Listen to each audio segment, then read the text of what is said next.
Welcome to this explainer. You know that universal frustration we all hit, whether it's in business, manufacturing, or honestly, just everyday life? I'm talking about recurring problems. You see an issue, apply a quick fix, dust off your hands and think, okay, handled. Then, bam, a week, a month, maybe a quarter later, the exact same failure pops up again. It's maddening. Well, today, we're going to learn how to permanently eliminate these operational headaches. We're going to uncover root causes to fix the actual systems, not just swat at the symptoms. So let's dive right into it with a question we've all asked ourselves when staring down a repeat problem. Why does this keep happening?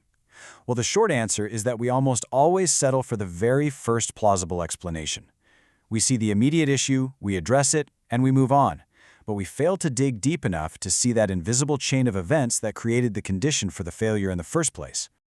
There's this brilliant quote from Taiichi Ohno that instantly challenges this mindset. He says, having no problems is the biggest problem of all. It's a total paradigm shift, right?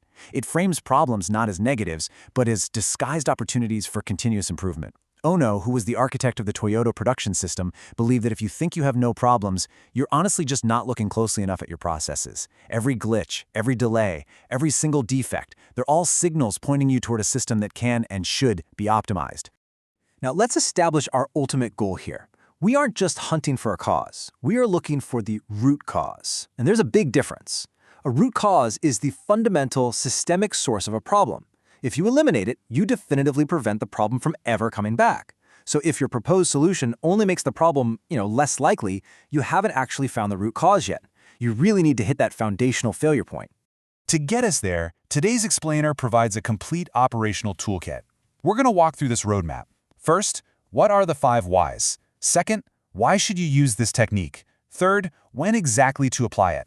Fourth, how to execute it in the real world. And finally, we'll cover how to avoid common analysis pitfalls. All right, let's kick things off with section 1. What exactly are the 5 whys and where did this come from? At its core, the 5 whys is an iterative technique. You literally just ask why 5 times to peel away the layers of a problem. This concept actually goes way back to the 1930s with Sakichi Toyoda during Japan's Industrial Revolution.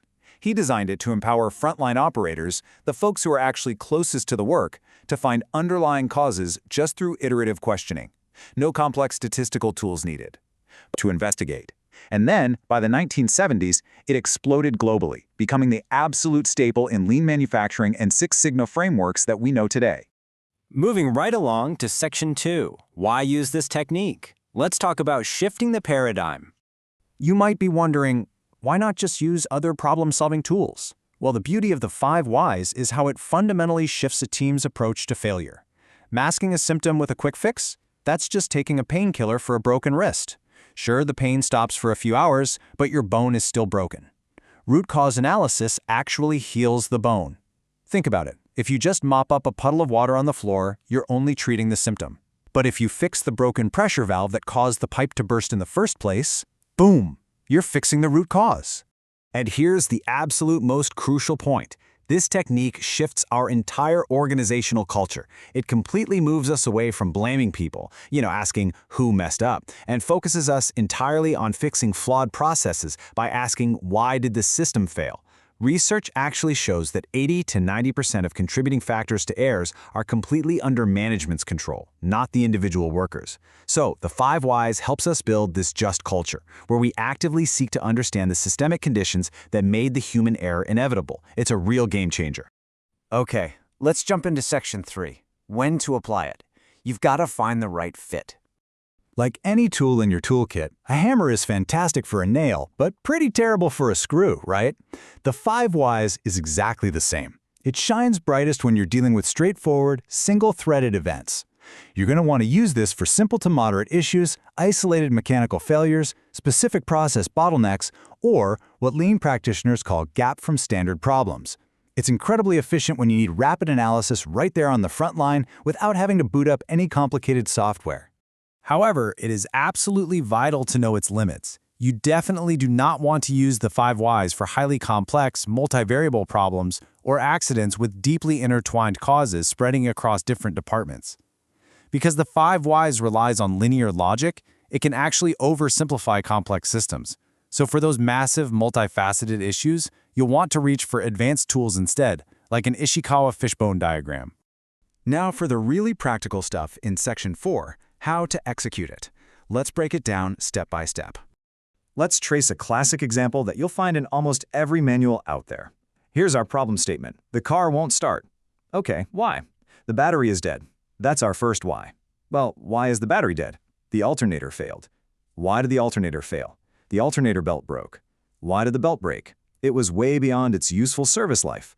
And finally, why was it beyond its service life? Because the vehicle maintenance schedule was ignored.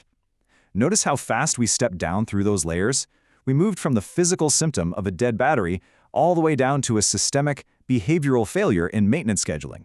Replacing the battery is just that painkiller. Updating the maintenance tracking system, that heals the bone. So we finally hit that foundational root cause, which brings up a critical question. Now what? Identifying the root cause is honestly only half the battle, because if we stop right here, all we've done is create a really accurate historical record of why we failed. We actually have to fix it. To do that, we use a technique called the 5 hows to climb back up that solution ladder. Think of it as a simple formula. 5 whys equals 1 how. We brainstorm preventative actions, assign clear owners to those tasks, set firm due dates, and most importantly, we rigorously monitor the effectiveness of the solution using data. Did our fix actually stop the problem? If not, well, we have to go back down the ladder. Finally, let's wrap things up with Section 5, avoiding common analysis pitfalls. Let's look at some best practices. Because the 5 whys is so deceptively simple, it's actually incredibly easy to execute poorly. The absolute biggest pitfall we see is stopping way too early at a fake root cause, or just settling for human error. Let me tell you, if your investigation concludes with the employee didn't follow the procedure, you are not finished. Why didn't they? Was the procedure ambiguous? Were they under intense production pressure? Blaming a person almost guarantees the issue is going to repeat itself, just with a different employee. You also really need to avoid working in isolation. Get your cross-functional team in the room and rely on hard facts, not just boardroom assumptions. And please keep in mind, the number 5 is a guideline, not a strict rule. You might actually reach the real actionable root cause in just 3 steps, or hey, it might take you 7. You'll know you've hit the real root cause when it passes the management control test. Is it identifiable? Is it within management's control to fix? And if eliminated, will it definitively prevent the problem from happening again? Ultimately, this technique is an indispensable first-order diagnostic tool. It doesn't require any complex statistical software at all.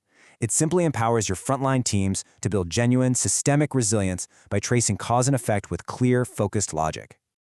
So, as we wrap up this explainer, I want to leave you with one final question for you and your team. The next time a server crashes, a shipment gets delayed, or a piece of machinery breaks down, are you going to keep applying painkillers to your operations, or are you finally ready to heal the bone? Start asking why, and see just how deep the rabbit hole really goes. Thanks for joining me on this explainer, and keep questioning your systems.